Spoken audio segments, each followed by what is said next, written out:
ಅಯ್ಯಯ್ಯ ತಾಯಿ ಮನಿಯಿಂದ ಹೊಂಟಾನ ಹಂಗ ಕಳಿಸ್ತೇನೆ. ಏ ಇರವ ಸೀರಿ ಕುಪ್ಸ ತಗೊಂಬ, ಮಗ ಮನಿ ಬಿಟ್ಟು ಹೊಂಟಾನು, ಉಡಕ್ಕೆ ಹಾಕಿ ಕಳ್ಸೋಣಂತ. ಸಾಕ್ರಿ ಸಾಕು, ನನ್ ಸಲುವಾಗಿರ ಹೊಡಿಯೋದು ಬಡಿಯೋದು ನಿಲ್ಲಿಸ್ರಿ, ಇಲ್ಲ ನನ್ ಕೊಂದ್ ಹಾಕ್ರಿ. ಒಂದ್ ಸರ್ತಿ ನನ್ ಹೊತ್ ಪೀಡ ತೊಲಗ್ತು ಅಂದ್ರ ಆಮ್ಯಾಗ ಬೇಕಾದ್ ಮಾಡ್ರಿ ತಗೊಂಡು. ನನ್ನಿಂದ ಇದನ್ನೆಲ್ಲ ನೋಡಕ್ ಆಗೋದಿಲ್ಲ. ರಂಬಾ ರಂಬಾ, ಇದೆಲ್ಲ ನಿನ್ನ ಕೆಲ್ಸ. ನಿನ್ನ ದಸೆಯಿಂದ ಹಿಂಗ ಹಾಳಾಗ್ಯ ನೀವ. ನಿನ್ನ ಕಣ್ಣೀರು ನನಗ್ ನೋಡಕ್ ಆಗೋಲ್ತು. ಅಣ್ಣಂದ್ರ ಬೆನ್ನು ಬಾರ್ಕೊಲ್ಲಿನ ಸುಲ್ದಂಗ ಇವಂದು ಒಮ್ಮೆ ಸುಲ್ತಿದ್ರ ನೆಟ್ಟಗ ಆಗ್ತಿದ್ದ ಹುಡುಗ. ಒಂದು ಸಲ ಹೆಣ್ಮುರ್ಗಿ ಕಟ್ಟಿ ನೀರಾಗ ಒಗದಿದ್ರ ಹಾದಿಗೆ ಬರ್ತಿದ್ದ. ಆದ್ರ ನೀನು ಹಾಡಿ ಕರ್ದು ಕೆಡಿಸಿಟ್ಟಿ ಇವನ್ನ.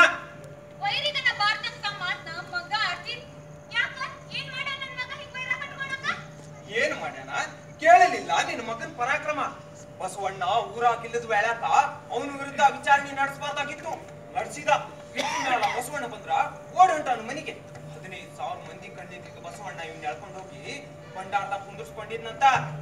ವಿಜಯಾತ್ರೆ ಮುಗಿಸಿ ದಣದು ಹಣ್ಣಾಗಿ ಊರಿಗೆ ಬಂದ್ರ ಊರಗಸಿ ಬಾಗಲ್ದಾಗ ಮೊದಲು ಯಾವ ಮಾತು ಕೇಳ್ಕೊ.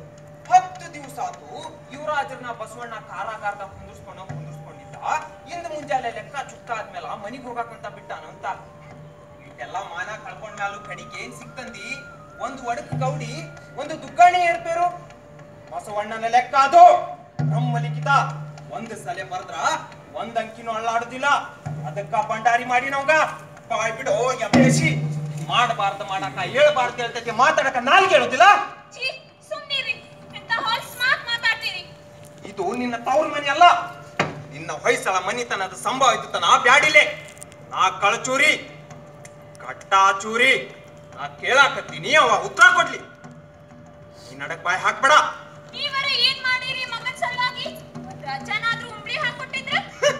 ಉಂಬ್ಳಿ ಈ ಹೆಬ್ಲ್ಯಾಗ ಇವ್ ಪಟ್ಟ ಕಟ್ಟಿ ನನ್ ಪ್ರಜೆಗಳನ್ನೆಲ್ಲ ಬಾವಿಲ್ ತುಕ್ಕಿಸ್ಲಿ.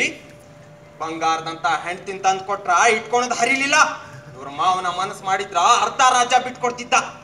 ಇವ ರಾಜ್ಯ ಆಗ್ತಾನು ತೋರಿಸ್ತೀನಿ ತಡಿ. ಕಲಪ ನನ್ನ ಮಗ ರಾಜ್ಯ ಆಳಕೊಂಟಾನ.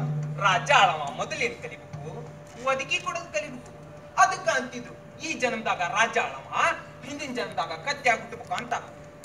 ಈಗ ನಮ್ ಯುವರಾಜರು ಒದಿತಾರ. ಅವ್ರ ಬೆರಳೆಲ್ಲಾರ ನಿನಗ್ ಹತ್ತು, ನಿನ್ನ ಚರ್ಮ ಸುಲ್ತಿಡ್ತೀನಿ ಮಗನ ಜ್ವಾಕಿ.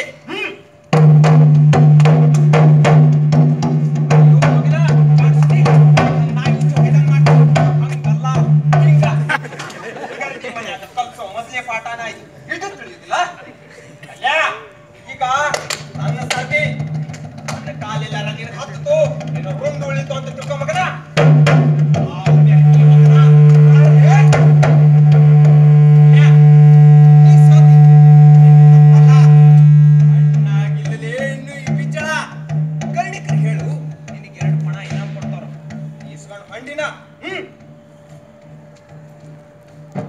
ಈ ಬೆರ್ಕಿ ಸುಳೆ ಮಗ್ಗ ಖರೇನ ಓದಿಕ್ ಬಿತ್ತು. ಇವ್ ಗೊತ್ತಿದ್ದು ಕುಂಡಿ ಒಡ್ಡಿನ್ನು ಹೇಳಕ್ ಆಗುದಿಲ್ಲಪ್ಪ.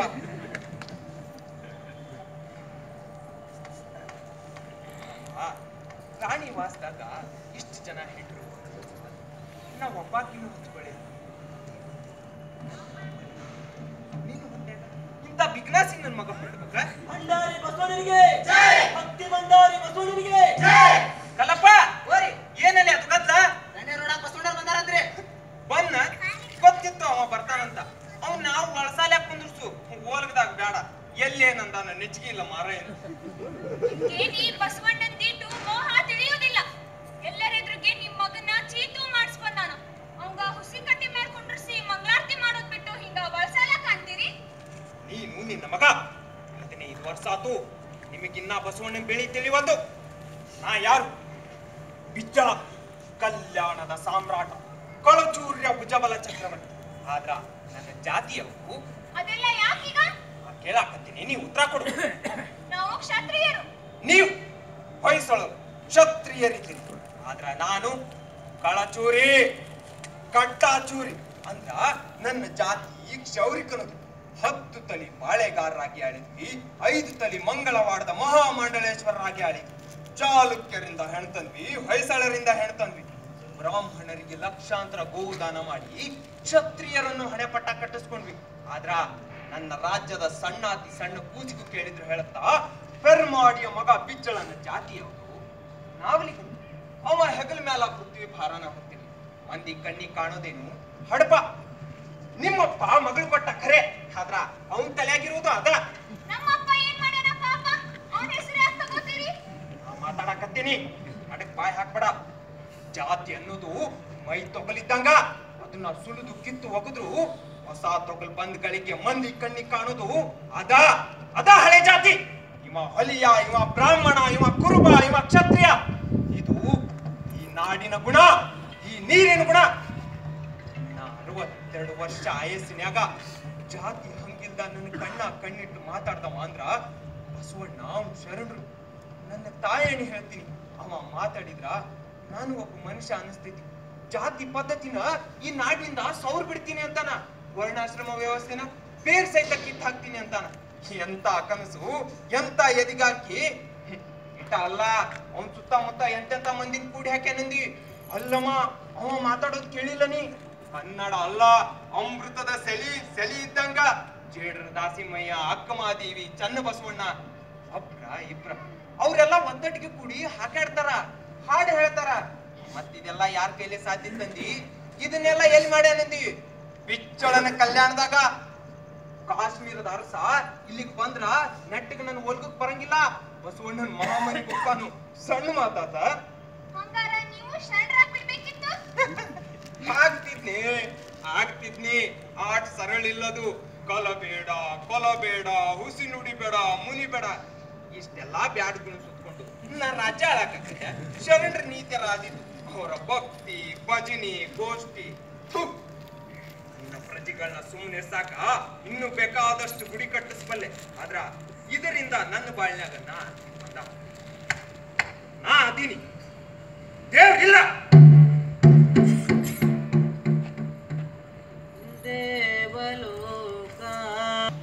ಮಹಾರಾಜಾಧಿರಾಜ ಕಾರಣ್ಯಪುರಾಧೀಶ್ವರ ಸುವರ್ಣ ಋಷಭಧ್ವಜ ಕಮಲತೂರ್ಯ ನಿರ್ಘೋಷಣ ಕಲಚೂರ್ಯ ವಂಶ ಕಮಲ ಭಾಸ್ಕರ ತ್ರಂಬಕ ಪಾದ ಪದ್ಮ ಮಧುಪ ಶನಿವಾರ ಸಿದ್ಧಿ ನಿಶ್ಚಂಕ ಮಲ್ಲ ಭುಜಬಲ ಚಕ್ರವರ್ತಿ ಬಿಜ್ಜಳ ದೇವರಾಜ್ ಬಹುಪರ ಬಹುಪರ ಬಹುಪರ.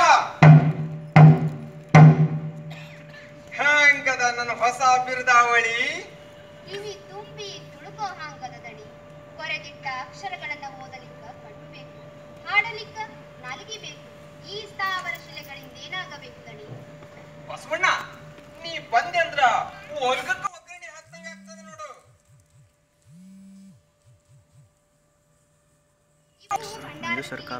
ನನ್ ಮ್ಯಾಗ ನಂಬಿಕೆ ತೋರಿಸಿದ್ರಿ, ಕಾರಣ ಮರೆಯೋದಿಲ್ಲ.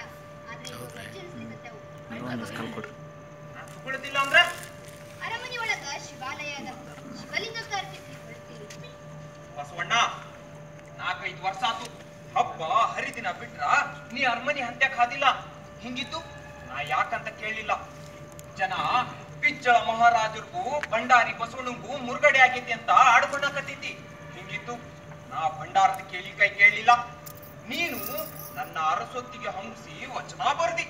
ನಿನ್ನ ಅನುಭವ ಗೋಷ್ಠಿ ಒಳಗ ಹಾಡ್ದಿ. ನನಗ ಗೊತ್ತೈತಿ. ನಾ ಮೊದಲೇ ಹೇಳಿದ್ದೆ ದಡಿ, ನಾ ಕೆಲಸ ಮಾಡೋದು ಮಹಾರಾಜರ ಅವಶ್ಯಕತೆಗಲ್ಲ. ಈ ಸಂಪತ್ತು ರಾಜವಂಶದ ಸ್ವತ್ತಲ್ಲ, ಜನರ ಸ್ವತ್ತು. ಪ್ರಜೆಗಳ ಪಾಲಕ ಅಂತ ಹೇಳಿ ರಾಜನಿಗೆ ಅಧಿಕಾರ ಆದವು, ಆದ್ರೆ ರಾಜವಂಶದವರಿಗೆ ಪ್ರವೇಶವಿಲ್ಲ. ಅದೇನ ಇರ್ಲಿ, ನಾವು ಒಂದು ಪ್ರಶ್ನೆ ಕೇಳ್ತೇನೆ, ಇನ್ನೆಟ್ಟು ಪುತ್ರ ಬ್ಯಾರೆ ಯಾವನಾರ ಅರಸಾಗಿದ್ರ ಎಷ್ಟು ಸಡ್ಲು ಬಿಡ್ತಿದ್ನ?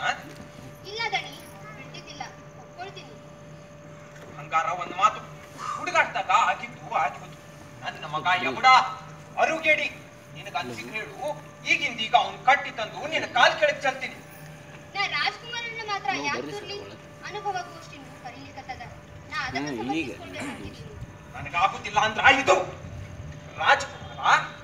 ಜನ ನನ್ನ ಮಗನ್ನ ಯುವರಾಜ ಅಂತ ಕರೆದಿದ್ರ ರಾಣಿ ರಂಭಾವತಿಗೂ ತೃಪ್ತಿ ಆಗ್ತಿತ್ತು, ನನಗೂ ನೆಮ್ಮದಿ ಆಗ್ತಿತ್ತು. ಇದು ಇಡೀ ಆಸ್ಥಾನಕ್ಕ ಗೊತ್ತಿದ್ದ ಮಾತು. ಮಹಾರಾಜರು ರಾಜಕುಮಾರಿಗೆ ಯುವರಾಜ ಪಟ್ಟ ಕಟ್ಟಿದ್ದು ನನಗಂತೂ ಗೊತ್ತಿದ್ದಿಲ್ಲ. ಕಟ್ಟಿಲ್ಲು ಮಾರಾಯ. ಹಂಗ ಕಟ್ಟಿದ್ರ ನನ್ನ ಉಳಿಕೆ ಹುಡುಗರು ಬಿಡ್ತಿದ್ರ, ಹರ್ಕೋಡ್ ಬಿದ್ದಾರ ನನ್ನ ಮೇಲ. ಆದ್ರ ರಾಜಧಾನಿಯಾಗ ಒಬ್ಬನ ರಾಜಪುತ್ರ ಇದ್ದ, ಅವನನ್ನ ಯುವರಾಜ ಅಂತ ಕರೆಯೋದು ಒಂದು ಪದ್ಧತಿ. ಹೊಸ ಪದ್ಧತಿ ಇದ್ದಿತ್ತು ಮಹಾಸ್ವಾಮಿ, ನಾನಿನ್ನು ಕಲಿತಿಲ್ಲ. ಯುವರಾಜ ಅಂತ ಅನ್ಸ್ಕೊಳ್ಳೋ ವ್ಯಕ್ತಿಗೆ ಅವರವರ ಹೊಣೆಗಾರಿಕೆ ಇರ್ತಾವ. ಮತ್ತೆ ಶುರು ಮಾಡ್ತೀನೀಗ. ಇಲ್ಲ ದಣಿ, ವರ್ಷಗಳ ಹಿಂದೆ ಸಾಕಷ್ಟು ಮಾತಾಡೇವಿ ಮತ್ತ ಆ ಪದ ಆಡುವುದಿಲ್ಲ. ರಾಜಭಾರ ಅನ್ನೋದು ಒಂದು ಕಾಯಕ. ಅದು ಹುಟ್ಟ ಬರ್ತಕ್ಕಂಥ ಹಕ್ಕಲ್ಲ, ಆಸ್ತಿ ಅಲ್ಲ. ಅದನ್ನ ಮೊದಲು ಮಾಡುವ ಅಧಿಕಾರ ಗಳಿಸ್ಕೋಬೇಕು, ನಂತರ ಅದನ್ನ ಶ್ರದ್ಧೆಯಿಂದ ಮಾಡ್ಬೇಕು. ಅಯ್ಯೋ ನನಗದೆಲ್ಲ ಗೊತ್ತಿಲ್ಲ ಕಲಪ. 15-16 ವರ್ಷದ ಹಿಂದಿನ ಮಾತು. ನಾನಾಗ ಚಾಲುಕ್ಯರ ಸಾಮಂತನಾಗಿರೋದೇ ಮನುಷ್ಯ ಜನ್ಮದ ಪರಮೋಚ್ಚ ಸಾಧನೆ ಅಂತ ತಿಳಿದು ಆ ಅರಗೋಟಿ ಚಕ್ರವರ್ತಿ ಕೈ ಕೆಳಗ ದುಡ್ದಿದ್ನಿ. ಆಗ ಮಂಗಳವಾಡಕ್ಕ ಬಸವಣ್ಣ ಬಂದ. ಇನ್ನು 20 ತುಂಬಿರಾಕಿಲ್ಲ. ಏನ್ ಮಾತು, ಏನ್ ಚಟುವಟಿಕೆ. ಆಗ ಅಂತಿದ್ದ ಬಸವಣ್ಣ, ರಾಜ್ಯಭಾರ ಅನ್ನೋದು ಒಂದು ಕಾಯಕ, ಅದನ್ನ ಆಳಾಕ ವಂಶ ಇದ್ರ ಸಾಲದು, ಯೋಗ್ಯತಾನು ಬೇಕು ಅಂತ. ಬಸವಣ್ಣ ನೀ ಖರೇನ ಅಂದ ಮಾತಾಡ್ತಾ ಹೋಗಿದ್ರ ನಾ ಇಂದು ಚಾಲುಕ್ಯರಿಂದ ಈ ಪಟ್ಟ ಕಸ್ಕೊಂತಿದ್ದಿಲ್ಲ, ಕಲ್ಯಾಣದ ಚಕ್ರವರ್ತಿಯಾಗಿ ಮೆರೀತಿದ್ದಿಲ್ಲ. ಅಂತ ಆ ಮಾತನ್ನ ನಾನು ಯಾವ ಅರ್ಥದಲ್ಲಿ ಆಡಿದಿನೋ, ನೀವು ಯಾವ ಅರ್ಥದಲ್ಲಿ ತಿಳಿದುಕೊಂಡಿರೋ ಹೋಗ್ಲಿ. ಇಂದ ಆ ಮಾತನ್ನ ನಿಮ್ ಮಗನ ಕುರಿತು ಆಡಿದ್ರ ಕರ್ಸ್ತೀರಿ. ಯಾಕಂದ್ರ ಅವ ನನ್ನ ಮಗ ಅಂದ್ರೇನು ತಿಳಿತೈತೆ ನಿನಗ? ಅಲ್ಲೋ, ಈ ಕಲ್ಯಾಣ ನಗರದಾಗ 1,96,000 ಸಹಸ್ರ ಶರಣರದಾರಂತ. ಅದ್ರಾಗ ಅರ್ಧಕ್ಕರ್ಧ ಮಂದಿಗೆ ನಿನಗೊಬ್ಬ ಮಗ ಅದಾನಂತ ಗೊತ್ತಿದ್ರು ಸಹಿತ ಅವನ ಹೆಸರು